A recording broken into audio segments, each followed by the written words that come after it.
Hey everybody, welcome back to That Book Podcast. I'm Andrew. I'm Julianne. And if you're wondering why I have a book on my head, you'll find out if you stick around to the end. Okay, let's go. Hey, welcome back. Well, look at all the books I have this week. If you're not watching the video, that means I have 5 books. So we're going to get into one.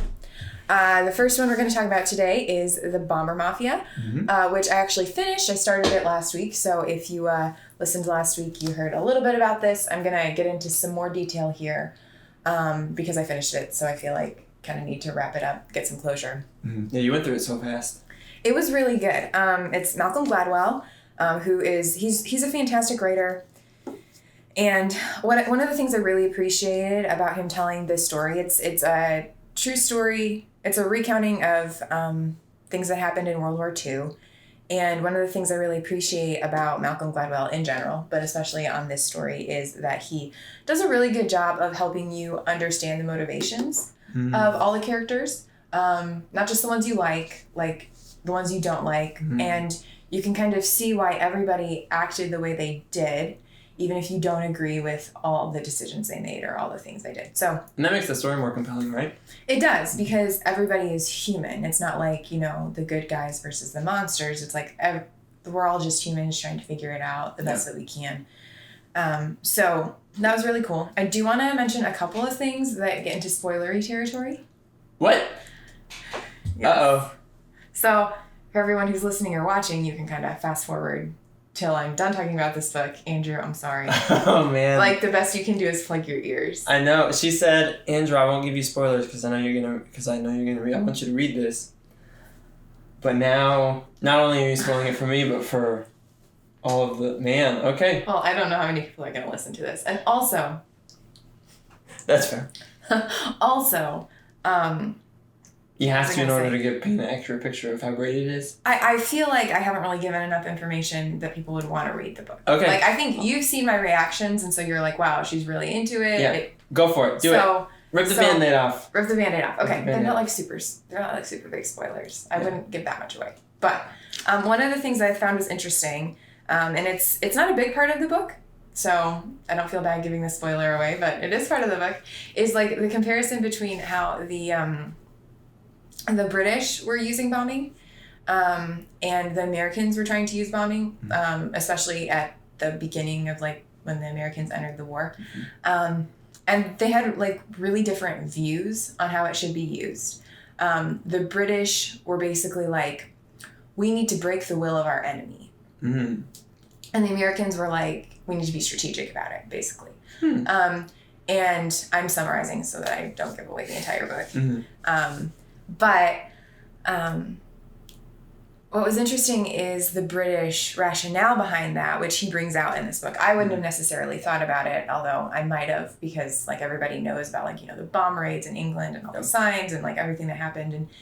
And he says, it's interesting that the British were like, we need to just break the will of our enemy with how we're bombing these places, because that will just devastate them. They'll surrender. When in fact, the Germans were doing that to the British, like before the British even mobilized, and it actually made their country like stronger. Yeah, because they're like, oh, we're hunkering down now. Yeah, they're like, you know what? They're coming after us. We're not gonna let them get us. Yeah. Even our civilians are being targeted, and so then the civilians were like, wow, we're part of the war effort. We're being bombed. We're gonna do everything we can. Yeah. And people would mention that, and they would just say, well, that's because we're British. We're better than everyone else. The Germans won't react that way. The Japanese won't react that way. Whoever else they're fighting won't react that way. That's so funny. Which I just thought that was so interesting. Yeah.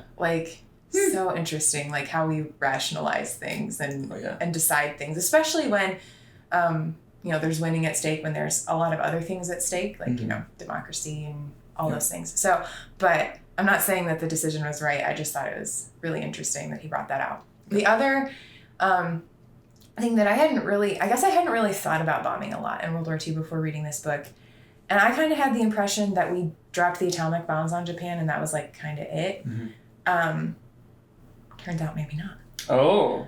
So you can read more about it in this book. Great. If you're intrigued. You should do one more before I should do one more book. Okay. Yeah. Well, I was going to do this book next, which is kind of a shared book between the two of us. Mm-hmm. This is Styled by Emily Henderson. This is very different than the book I just recounted. We're doing a big pivot right now. A big pivot. The subtitle is Secrets for Arranging Rooms from Tabletops to Bookshelves. So I forgot to do not disturb my phone again. So I will have to do that while you're presenting. You heard a little vibration. I'm sorry. Anyway, it's very fun. It's a very beautiful book. She has a lot of interior design tips and tricks. And I've actually just started it. I'm looking at where my bookmark is, and it's like maybe a quarter of the way through. Mm-hmm. We got this last weekend, and there's a style quiz in the front of it, so I made Andrew sit down with me and take it. Which is pretty cool. Yeah, he very graciously agreed to do. I love quizzes. Yes, and we found out that, according to her, our style preferences are either minimalist or contemporary. And then we kind of looked at the descriptions and at like some of the pictures that she said exemplified the different styles. And even though we like tested higher on minimalist, we actually like the contemporary more. So that's cool. Yeah. But I think minimalist was probably our second. Based on and I feel like minimalist is kind of what we tend to default to. Mm-hmm. Just because it's I think easier. I think it's a lot easier to bring stuff in than to take stuff out. Yeah. Because you're like attached to it once you have it, so. Right. But there's a bunch of really fun pictures for all of you watching. Boom, all this. It was also fun. So basically, she gives like all of these descriptions of these styles.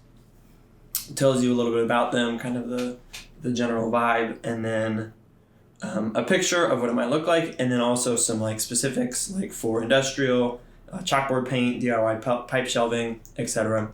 Yeah, like kind of materials you would use in that style. Yeah, so we read through most of them, and it's really funny because Julianne's like, "Oh, you like this one, right?" And I'm like, "No, I think you like that one." She's like, "Oh." I'm projecting. Yeah, I was hoping you really liked it too because I'm digging that style right now.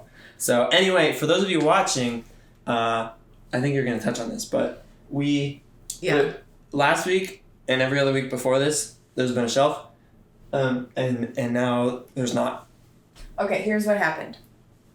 We were flying back from our vacation, and I couldn't sleep. It was a red-eye flight, so I looked to see what they had on the screens, as one does. Mm-hmm.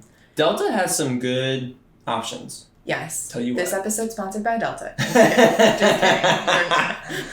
kidding. No one is paying us for anything. But, so Delta actually had some masterclass classes, and one of them was by an interior designer. So I originally thought I wanted to get her book because I thought it would kind of be like having the masterclass but in printed form. And you were feeling very inspired by that. I was feeling super inspired by that. I got off the plane and I was like, "Andrew, we have to go to Home Depot." And he's like, "Right now? It's 5 a.m." Like, I don't know if that was like your exact words, but that was the implication of what you said. Yes. And then Allison caught wind of it and she was like, "Absolutely not. We're not stopping at Home Depot." I almost got it. Yep. But anyway...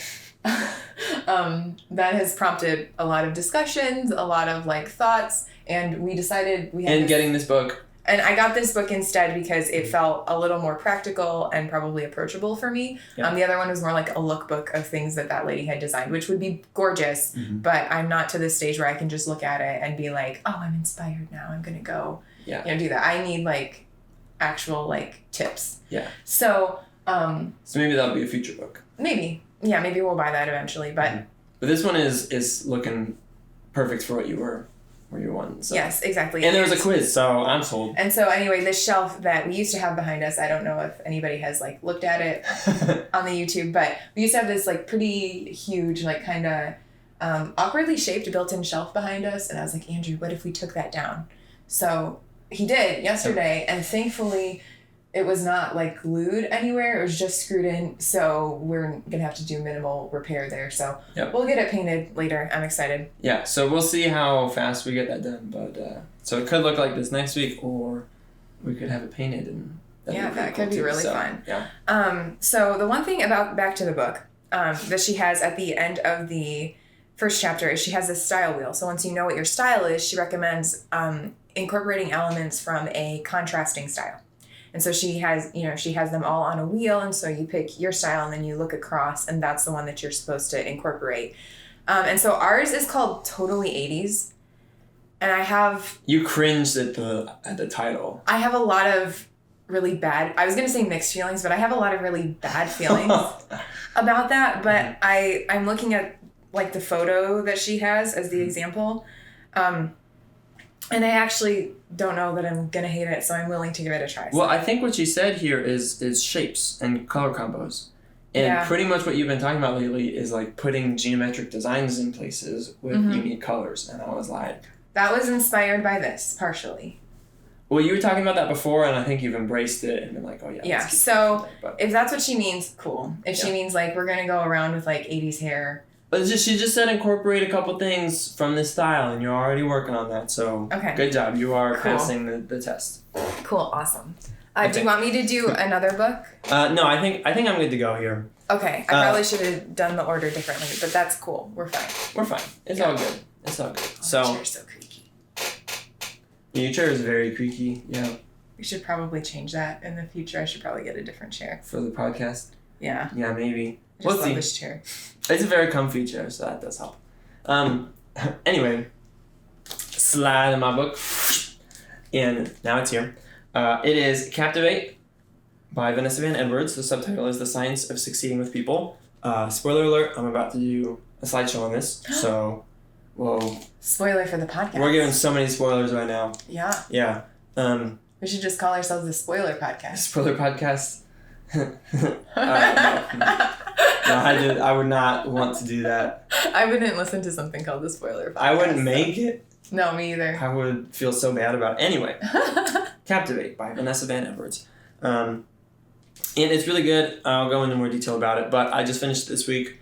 It took a while. It has not been featured on any other podcast episode because I haven't read it since then until this week. So, but you did read it a lot, like at the end of last year or whatever. Oh yeah, I read a few months ago. Yeah, I was blazing through it, and then I was like, I'm gonna stop for a little bit, and then I read like a bazillion other books that I haven't finished, and I was like, I need a slideshow, so I finished this last night actually. So yeah, can you tell? Are you okay with telling the podcast what you told me last night that I thought was ironic? That I hadn't. I think this is the first nonfiction book I've finished since reading Finish. Yeah. Is that what you thought was so ironic? Yeah, I thought that was funny. Which wasn't that long ago. No, it's not like you haven't finished books either, but it just was funny that you were like, finish. Boom. And then you I'm just so inspired. Jump around. Yeah. He didn't say you got finished books. No, that's true. That wasn't what it was about. No, it was about goals. Okay. So. Cool. Should I share another book? Oh, yeah, you should do that. I think you were about to share your other book, but then, like, the rest of the podcast. Good call. At least this segment would just be me talking, so. Okay. Another book. This is kind of in the same vein as the last book. Big Style in Small Spaces by Sarah Dorsey. This is less of a design book and more of a DIY book, which is totally cool. We got a good deal on this book, I feel like. Yeah, at our local bookstore. Which is really fun. It was really cute. It's got some, like you said, DIY projects that seem really attainable, seem really cute, give some ideas. Yeah. So we were like, yes, please. Yeah, they definitely make it so that if you're like living in an apartment or whatever and you don't have a lot of space for tools, you don't necessarily have to use that, which is nice because we do have some tools, but we don't have like all the tools you could ever dream of. Mm-hmm. Nor can we like just go out and buy all the tools you could ever dream of. So anyway, there's some projects in here that either I'm going to make or I'm going to try to talk Andrew into making first, actually, if I'm being quite realistic with myself. Because they're cool. There's a table I'd love to have in this room at some point. So. Yeah. So there you go. Yeah. Do you want me to go again, or would you like? to share your books? You can do Fostered, I think. Okay. Fostered might actually take more time than Clockwork. Well, maybe you just got to speed through it then. Okay. So this book is called Fostered. It's a memoir. One woman's powerful story of finding faith and family through foster care. That's the subtitle there, and it's by Tori Petersen. Yep. We got this book at a conference last year. Yep, the Global Leadership Summit. Yep. Which we are very excited about going again this year. Yes, it's awesome. We bought a lot of books, and This is one of the books that we bought, and I was really looking forward to reading it. I knew it was going to be a little bit emotionally taxing just by the title, so I've put it off for a while. But last night I was feeling like I could read it, so I did. Yep. And I think I made it through the first third. Yeah, which is really impressive because you just read that for like 40 minutes last night and boom.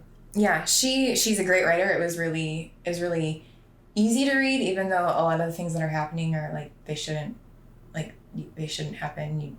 You feel sad, you feel empathy. There's a lot of tragedy so far, right? You feel a lot, you feel a lot of emotions, but you also feel hope, which is really cool. Yeah.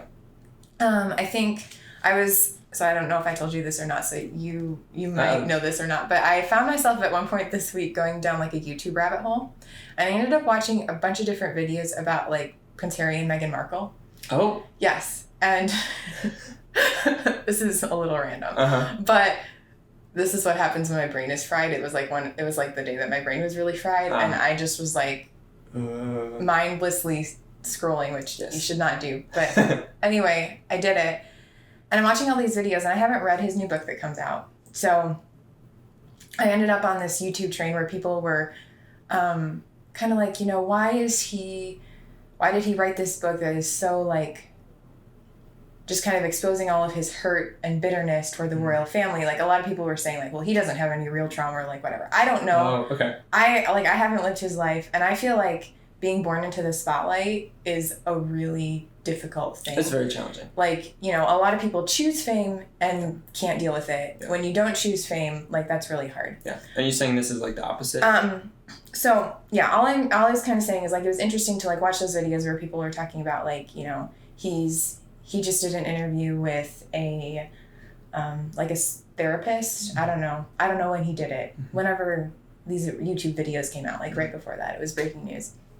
He did this YouTube video. He did this live stream interview. People had to pay to see, where he's like sat down and talked with a therapist about his upbringing and stuff for like 90 minutes. And he talked about how therapy had helped him, and a lot of things that these people kept saying was like, he's saying that therapy has helped him, but it seems like he's not like totally through the process when he wrote the book, right? Like there's a lot of bitterness. He's throwing a lot of dirt around. And of course, like that's what's going to sell. So on the one hand, it makes sense. But on the other hand, they're like, he's obviously not moved past it, even though he's saying like therapy has helped a lot. Okay.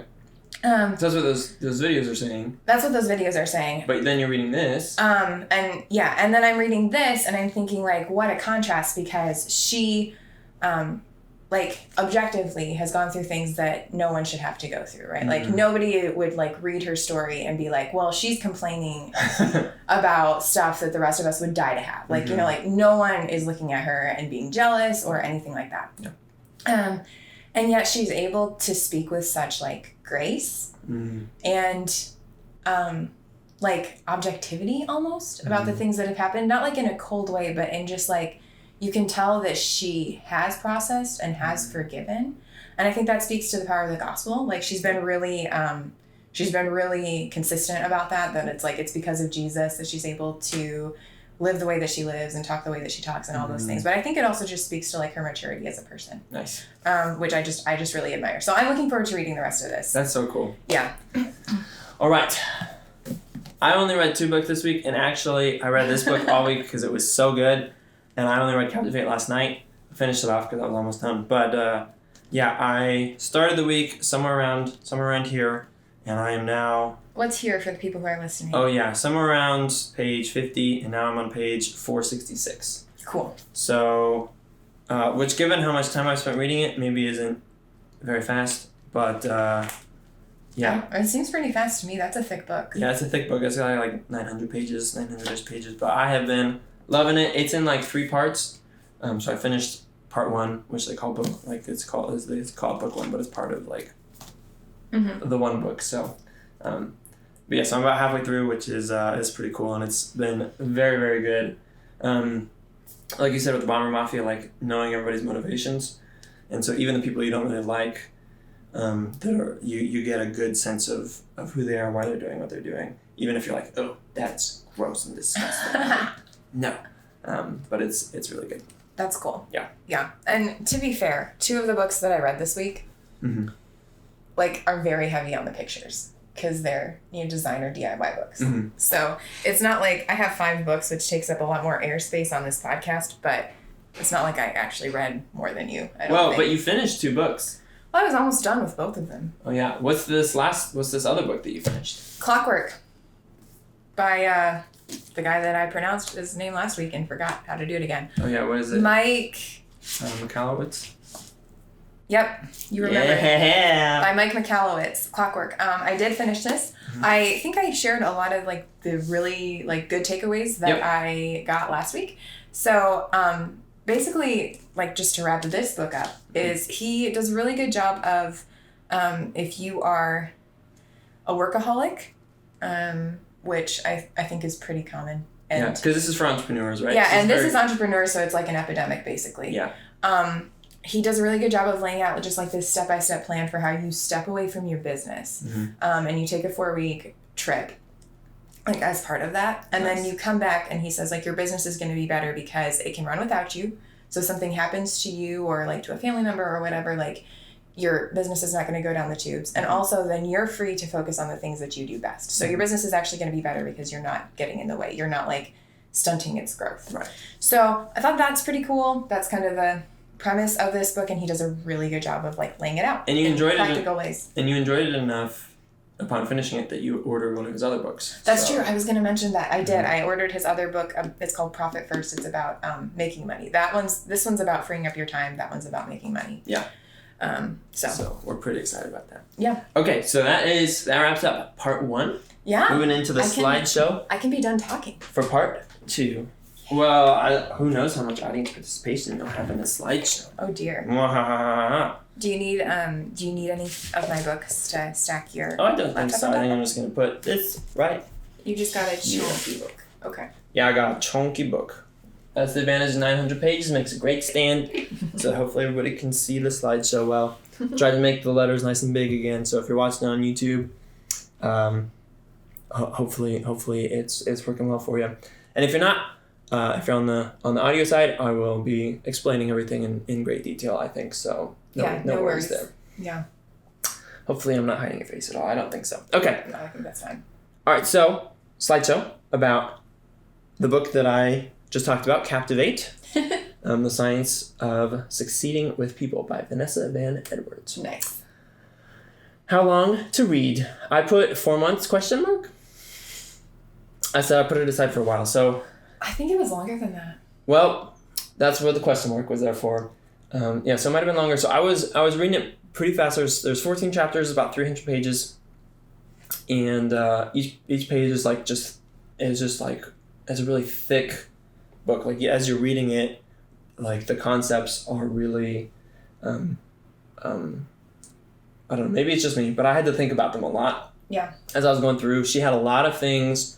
I'll talk about this in a little bit too. A lot of things to fill in the book. Mm-hmm. So you have to think about what you've learned and then go, how am I going to apply that? In what ways, etc. So it was a pretty chunky book. Even it's 300 pages, but it felt longer than that because of all of the great information that she had. And just the time it took to process. And the time it took to process and to go through the exercises that she had. Okay, so I'm fascinated now with how long it took you to read this book. Mm-hmm. And I'm probably not going to let it go when I should let it go. We bought this book 8 months ago. Mm-hmm. Did you start reading it immediately? Mm-mm. Okay. I don't think so. I thought you did. Mm. But you were kind of half-heartedly reading it because we knew we were going to see her at GLS. Oh, you're right. So I guess I did read it before GLS, which was... I think you read a chapter or 2. Yeah. Okay, so I guess it's been more 8 months. So... I think that's cool. You've set a new record for the podcast. Wow. It's incorrect in the slideshow, but that's okay. That's fine. Yeah, so I read it off and on. But I guess 8 months is our official verdict. How many things did I highlight / underline?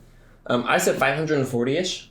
Yeah. Wow. Like I said, the book is chunky, so I highlighted so many things that I stopped counting after the second chapter. Wow. Yeah, but I at that point had averaged roughly 2 per page.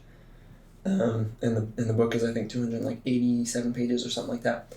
So I went with 540-ish. No wonder it took you so long to read. Like half the time you're just underlining. Yeah, there's a lot of stuff. Number of notes I wrote in the margins, I said 80-ish, so significantly less, but...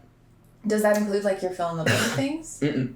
Okay. So I think that's mostly, like the reason that number is so much lower than the highlights is probably because she explains the things so well. She bolds a lot of things in the book, which makes it just really easy to, so you don't have to be like, oh, here's the context, or here's the, you just kind of like underline something around it, and, the big takeaway, and boom, you're pretty much good. And it's like really self-explanatory. She talks about a lot of like relatively complicated or well-researched, there's a lot of research that goes into these topics, because it's all about, she breaks it down into the first 5 minutes, first 5 hours, first 5 days. That you meet someone? Of a relationship, of meeting somebody. And so how to make a good first impression, how to like kind of understand somebody's personality, at least, on the surface enough to try to like reciprocate that back to them so that they feel appreciated and loved. And then how to like build upon that to have a deeper relationship. Yeah. And to know, whether or not you want that, what that would look like, how to get there, etc. So, but she she breaks it down really nicely, really simply, despite being, pretty weighty topics. So, like she explained it so well that number is a lot lower than, that's what, like 15-ish percent.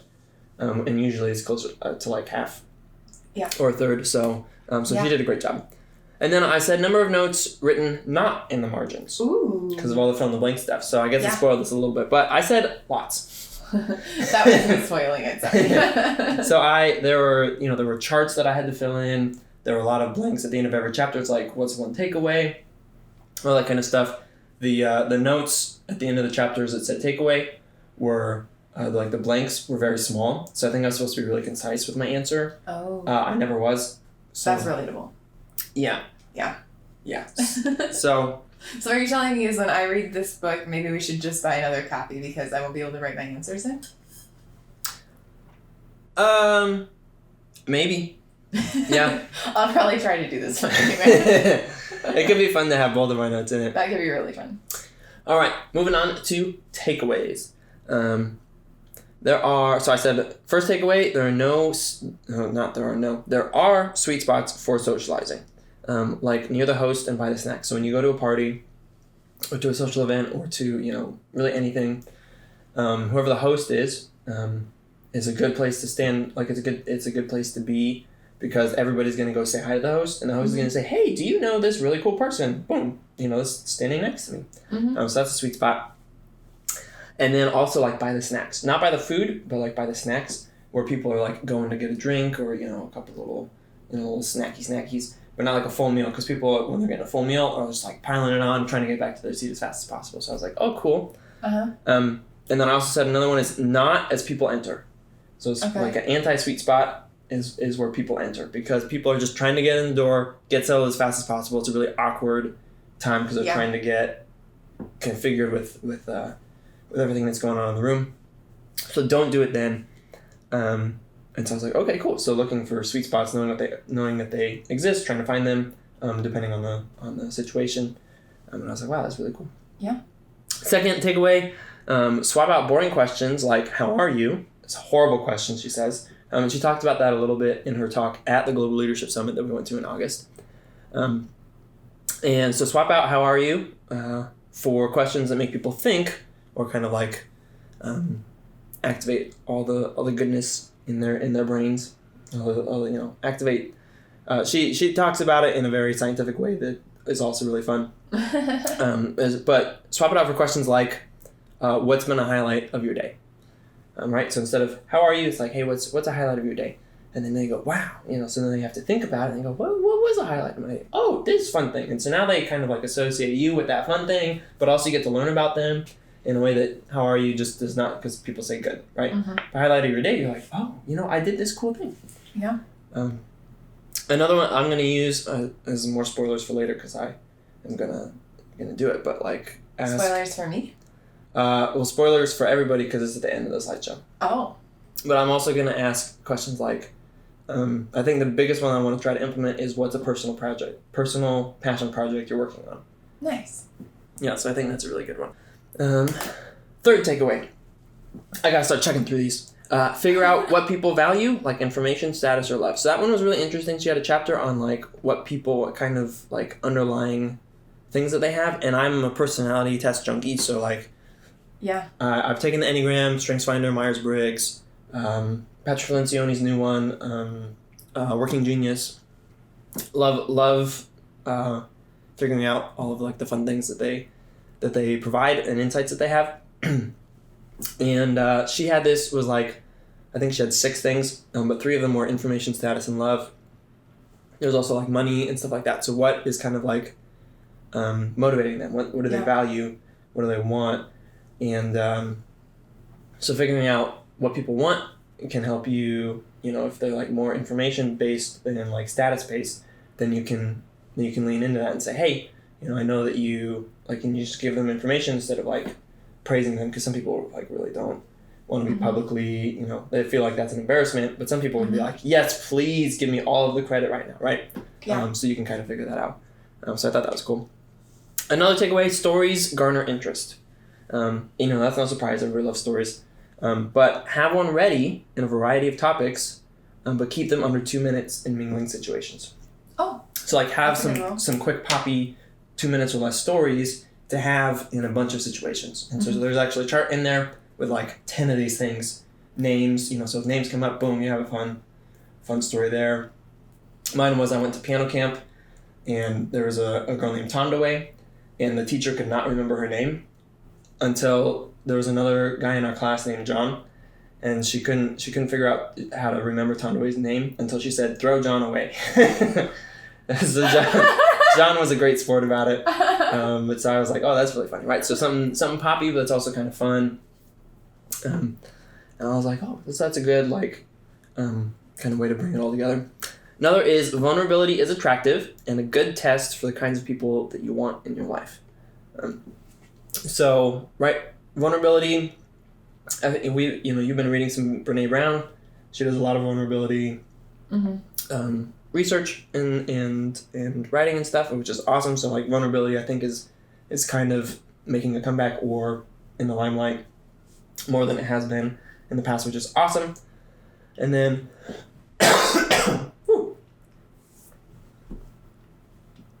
Vanessa talks about like vulnerability in the limelight. Vanessa talks about how I'm gonna take some more water. Yeah, I will just say while you're recovering, I do think vulnerability is a little bit of a buzzword almost right now, but I think it's well deserved. Yeah, it can be overused or not done right. But vulnerability is awesome. Yeah. When done well, and so vulnerability is attractive and a good test for the kinds of people that you want to have in your life. So I say that and you're like, what does that mean? But she said, if you're honest with somebody in a vulnerable way and they react really negatively to that, then maybe they're not the kind of person that you want to have a deeper relationship with. Right. But conversely, if you do, then it's like, wow, that's great. And you probably both feel better, because if you're vulnerable and somebody reflects that and they're like, oh, I'm, like I have that vulnerability too. You're in an awkward social situation. You're like, man, like I've never been, I don't know anybody here. And the other person's like, oh, me neither, And then that can be really great. But if they're like, what do you mean you don't know anybody? Go talk to everybody and get to know people. It's like, well, I probably don't want to get to know them anymore, right? So that was pretty cool. And the biggest one is always be curious. I put it in all caps. Always be curious. Just like curiosity and being genuinely interested in other people is the thing that kind of makes all of this work. So I thought that was really cool. So anyway, a lot of takeaways. I've definitely talked about this book more than any other book I've read in a long time. And it's great. I think I burned myself out a little bit because it's like, it is... it's an intense process. Yeah, it's an intense process. I went really fast for a little bit, and then I was like, I don't want to read anymore for a little bit. That doesn't mean it's not a great book. Like, I get done and I'm like, wow, that was so good. Talk about it to people, and it's really fun to be able to have this book, because I go, hey, I'm reading this book and it said this about people. What do you think about that? And people are like, like that. And so that's been really cool to have a lot of those conversations. So definitely recommend. It's great. What's the main emotion I felt while reading? I said interested, 71%. Because like you're reading and you go, wow, that's really interesting. What's the next interesting thing I'm going to have? Yeah. I said mind blown, 27%. There's a lot of mind blowing stuff in here, even though like I love personality stuff and personality junkie, but the way that she put it together was just mind blowing. And then and this is more than personality. It's like, interpersonal relationships kind of, which is related but not the same thing at all. No, and I feel like it's a harder nut to crack. So I think I burned out a little bit on the personality section because I'm like, oh, this is all repeat stuff. And like she'd package it in a new way and I'd be like, okay, cool, but also like, where's the interesting stuff going to come back again? I think. Not exactly, but... So maybe you didn't burn out as much as got a little bored. Well, I said bored 2%. So that was the other 2% that I felt. So I got it. You got it. But it's a great book. Should you read it? If you want to be better prepared for social interactions, then absolutely. And what am I going to do now? I'm going to do mini experiments with sweet spots. So looking for, finding the sweet spots in situations. Ask people if they're working on any personal passion projects, like I hinted at before. And ask someone for something for a very silly reason. For instance, hey, Julianne, can you hand me that book? Because I should not have done this off the cuff. Hey, can you hand me that book because I want to put it on my head? Sure. Thanks. And then people would be like, what do you mean? And then maybe I don't put it on my head, but maybe I do. And I don't know, that just felt like a fun little one. I had to fill out this thing at the very end and it said there are three You're going to put it on your head, you should do it for more than 2 seconds. Oh, I should put it on. Well, I didn't actually, I was like, you're right, I should. We'll see if this crashes and burns. At the end of the book, I had to put in 3 mini experiments I was going to do. She said, do 3 mini experiments based on what you've learned in the book. And so I picked the first 2 and I was like, that's really good. At the third one, I was like, let's do the silly reason thing. So that was fun. So anyway, I think that was my last slide. Yes. So that is it. That is the end of part 2. Which means that we are wrapping up that book podcast for this week. Absolutely. Yeah. If you like this episode, please share it, please comment, please rate it, whatever the things are that you... That's a lot of asks. Here, I got this. Okay. Hey, can you please subscribe to the podcast wherever you're listening and or watching? Because... They can hear new episodes when they come out. No, that's not a silly reason. Oh. I need a silly reason. Because I put a book on my head. There we go. Well, the people who are listening can't see the book, but I can testify that it's... That makes it even sillier. Oh. Yeah. So you don't even know if I put a book on my head. I mean, I did, but... Okay. So anyway... yes. Please subscribe. Yeah. Maybe. Yeah, I don't know if you actually want to after all of this chaos, but thanks for being here, and we will see you next week on That Book Podcast. Thanks, everybody. Anyway. Back to the job at hand. Hey, everyone. Welcome back to episode 5 of That Book Podcast. Episode 5 in Star Wars is the one that a lot of people really like, but I don't really understand it. Because, well, those are fighting words. Not to go on a really long diatribe, but I just felt like it was just kind of a transition point between 4 and 6, so I'm just confused.